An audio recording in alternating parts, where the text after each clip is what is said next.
balance mo. Ibig sabihin may natira pa kahapon na 41. Upon entry namin sa Star Tollway, Batangas City, hindi na-detect yung RFID namin. So, ang ginawa namin ay ibigay yung card para manual na i-process. Pang-vlog ka ng Star Tollway. Doon ko yun i-upload sa YouTube. Ha? Sa YouTube ko yun i-upload. Kasi yung kasi nagsisearch ng yung sa mga toll gates.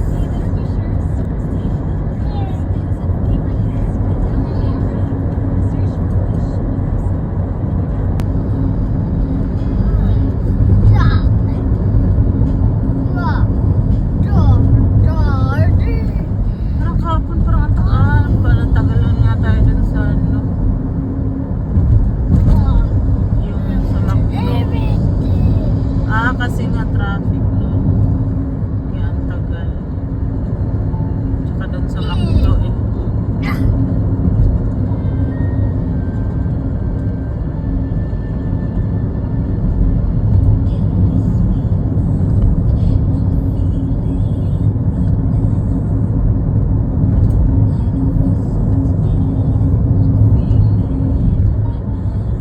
Dati ito yung SLEX na booth, yung sa payment sa toll fee. So ngayon tinanggal na nila kung saan ka mag-i-exit. Bali doon ka lang din magbabayad ng toll fee.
Isa pa. Ayan ka na yan.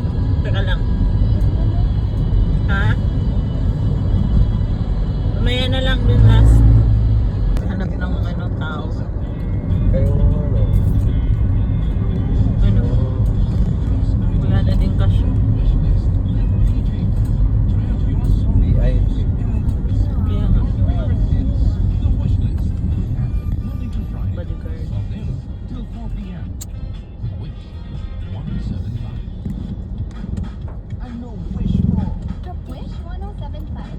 240.